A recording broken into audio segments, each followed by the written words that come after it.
প্রতিদিনই তার কোথাও না কোথাও প্রোগ্রাম থাকে। তবে যতটা না পাবলিক নিপুকে খোঁজে তার চাইতে বেশি নিপুকে প্রোগ্রাম দেয় প্রোগ্রাম অ্যারেঞ্জার দিনার। দিনার হচ্ছে একজন প্রোগ্রামের অ্যারেঞ্জার। দিনার নিপুকে প্রচুর সাপোর্ট করেন। বলতে গেলে দিনারের এমন কোনো প্রোগ্রাম নেই যেখানে নিপুকে নিয়ে যায় না। দর্শক চাক বা না চাক, দিনার নিপুকে স্টেজে তুলে দেবেই। আজও দিনার এসেছে নিপুকে প্রোগ্রামে নিয়ে যাওয়ার জন্য। দিনার সোফার উপর বসে আছে, পাশে রাজা নিপুর কাপড়ের ব্যাগ গুছিয়ে দিচ্ছেন। রাজা বলল, আচ্ছা দিনার ভাই, সঙ্গীত শিল্পীরা কি এক পোশাকে স্টেজ উঠতে পারে না? দিনার বলল, ওসব আপনি বুঝবেন না ভাই। রাজা বলল, আপনি বুঝিয়ে বললেই তো আমি বুঝি।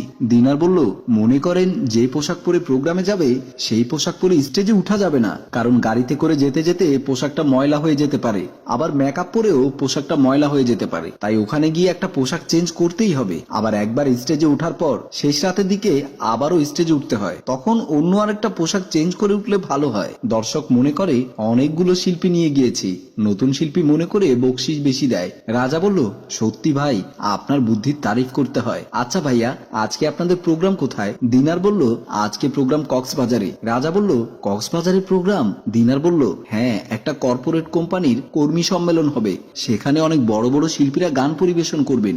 আমি অনেক কষ্ট করে তোমার বউকে ওখানে গান গাওয়ার জন্য সুযোগ করে দিয়েছি। রাজা বলল, যদি ভাই আমাকে একটু নিয়ে যেতেন তাহলে ভালো হতো। দিনার বলল, ও সমস্ত প্রাইভেট প্রোগ্রামে স্বামী এলাও না। এর মধ্যে রেডি হয়ে চলে আসলো নিপু। নিপু বলল, তোমার ব্যাগ গুছিয়ে দেওয়া কি শেষ? রাজা বলল, হ্যাঁ, সব গুছিয়ে দিয়েছি। নিপু বলল, আচ্ছা ঠিক আছে, তাহলে আমরা প্রোগ্রামে গেলাম। বলেই নিপু কাপড়ের ব্যাগটা হাতে নিয়ে দিনারের সাথে রুম থেকে বের হয়ে গেল। দিনার ও নিপু কক্সবাজারে একটা হোটেলে রিসেপশনে এসে দাঁড়ালো। হোটেল ম্যানেজার রফিক সাহেব বলল, আপনারা কি কিছুক্ষণ রেস্ট নেবেন নাকি সারা রাতের জন্য রুম নেবেন? দিনার বলল, আমরা সারা রাত এখানে থাকবো। রফিক সাহেব বলল, সারা রাত থাকলে আপনাকে 3000 টাকা পে করতে হবে। দিনার পকেট থেকে 3000 টাকা বের করে রফিক সাহেবকে দিলেন। রফিক সাহেব টাকাটা নিয়ে দিনারকে একটা চাবি দিয়ে বললেন, রুমে চলে যান, রেস্ট করেন, আমি হোটেল বয় আসলে তাকে পাঠিয়ে দিয়ে আপনাদের নাম ঠিকানাটা লিখে আনবো। দিনার বলল, ধন্যবাদ। বলেই নিপুর ব্যাগটা দিনার হাতে নিয়ে নিপুকে নিয়ে সিঁড়ি বেয়ে উঠে রুমের দিকে চলে গেল। রুমে ঢুকেই নিপু খাটের উপর বসতে বসতে বলল, অনেকদিন ধরে আপনার মনের গোপন বাসনা আমি উপলব্ধি করছিলাম। মনের গোপন বাসনাটা কি? নিপু বলল, আমি বুঝতে পেরেছি, আপনি একান্ত আপন করে আমাকে কিছুটা সময় পেতে চান। দিনার বলল, আরে না। নিপু বলল, যদি তাই না হবে তাহলে বিগত 2 মাস ধরে আপনি আমাকে প্রোগ্রাম কম দিচ্ছিলেন কেন? দিনার বলল, আমার হাতে প্রোগ্রাম কম ছিল তাই। নিপু বলল, আমি যতটুকু জানি আপনার হাতে আরো বেশি প্রোগ্রাম ছিল। আপনি আমাকে প্রোগ্রাম না দিয়ে সুলতানাকে প্রোগ্রাম দিয়েছেন, আর সুলতানাকে প্রতিটি প্রোগ্রামে নিয়ে যাওয়ার পর সুলতানা আমাকে ফোন করে করে বলতো, নিপু, আজকে আমি দিনার ভাইয়ের প্রোগ্রামে যাচ্ছি, তুই কার প্রোগ্রামে যাচ্ছিস? আমি সবই বুঝলাম, কিন্তু তবু আপনাকে ফোন করে কিচ্ছু বলতাম না। দিনার বলল, ফোন করে বললে সমস্যা কি হতো? নিপু বলল, আমি শুধু চেয়েছিলাম আপনি নিজ থেকে ফোন করে আমাকে প্রস্তাবটা দিন।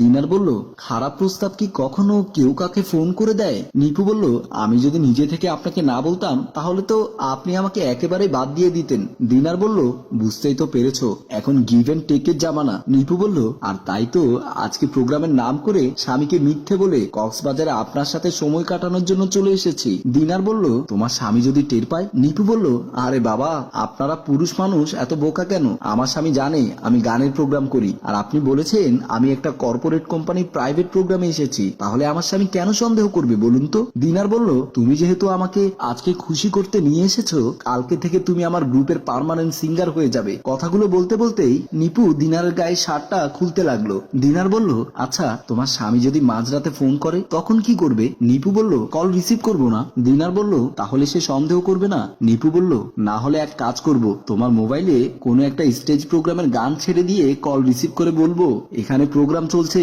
তোমার কথা কিছুই শুনতে পাচ্ছি না, বলেই লাইন কেটে দেব। দিনার বলল, বাপরে বাপ, তোমার মাথায় তো অনেক বুদ্ধি। নিপু হঠাৎ খেয়াল করলো দিনারের হাতে কিসের যেন ছোট্ট একটি দাগ। নিপু বলল, তোমার হাতে এটা কিসের খোঁচার দাগ? দিনার বলল, বেশ কিছুদিন ধরে শরীরটা খুব দুর্বল দুর্বল লাগছিল, আর অনেক দিন ধরে কাশি লেগেছিল, খুসখুসে কাশি যাচ্ছিল না, তাই আজকে তোমাকে কক্সবাজার নিয়ে আসার আগে একটা ক্লিনিকে গিয়ে বিভিন্ন রকম রক্ত পরীক্ষা দিয়েছি। নিপু বলল, কি সমস্যা হয়েছে?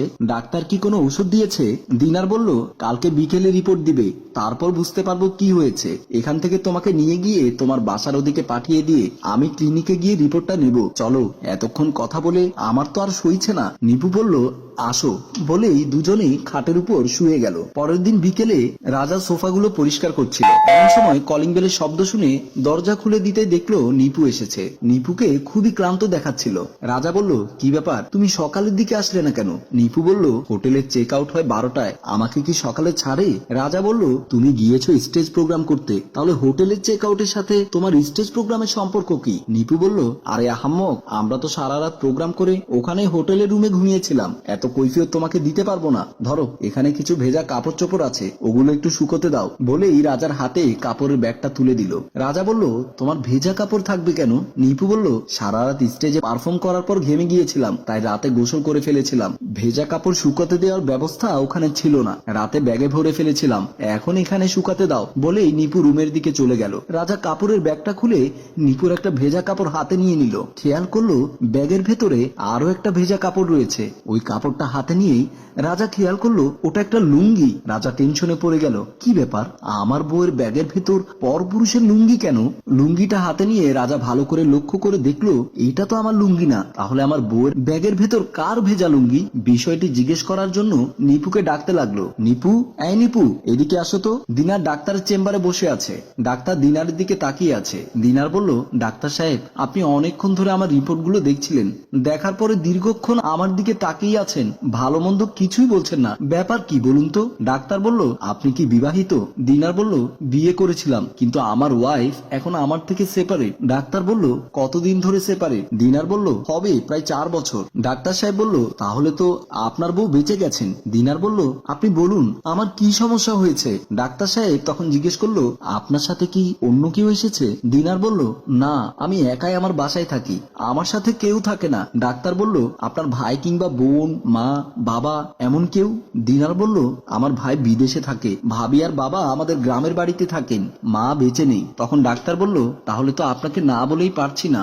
রাজা ড্রয়িং রুমে ভেজা লুঙ্গিটা হাতে নিয়ে তখনও দাঁড়িয়েছিল। নিপু কাপড় চেঞ্জ করে আস্তে আস্তে বলল, কি ব্যাপার, এভাবে চেঁচামেচি করছো কেন, কি হয়েছে?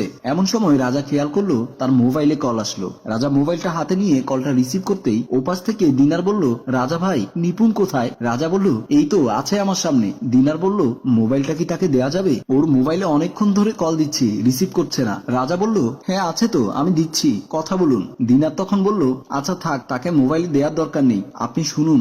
রাজা বলল, হ্যাঁ বলুন।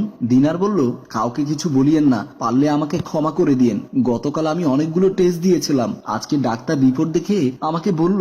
রাজা বলল, ডাক্তার কি বলেছেন? দিনার বলল, আমার নাকি HIV পজিটিভ, আমি নাকি এইডস এ আক্রান্ত।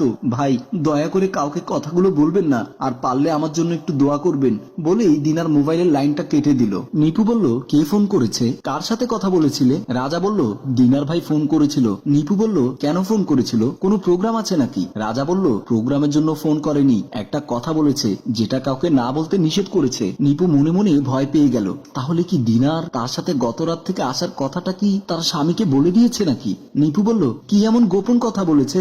রাজা বলল, গতকাল নাকি সে ব্লাড টেস্ট করিয়েছে, ডাক্তার নাকি আজকে রিপোর্ট দেখে বলেছে সে HIV পজিটিভ, তার নাকি এইডস হয়েছে। কথাগুলো শুনে নিপুর মাথা চক্কর দিয়ে উঠলো। নিপু 2 হাতে মাথা চেপে ধরলো। রাজা বলল, আচ্ছা দিনার ভাইয়ের কথা বাদ দাও, তোমার ব্যাগের ভেতরে এই ভেজা লুঙ্গি কোত্থেকে আসলো? প্রশ্নটা করতে না করতেই নিপু মাথায় হাত দিয়ে মাটিতে লুটিয়ে পড়লো। নিপু সেন্সলেস হয়ে গেল। রাজা বলল, কি হয়েছে তোমার, তুমি সেন্সলেস হয়ে গেলে কেন?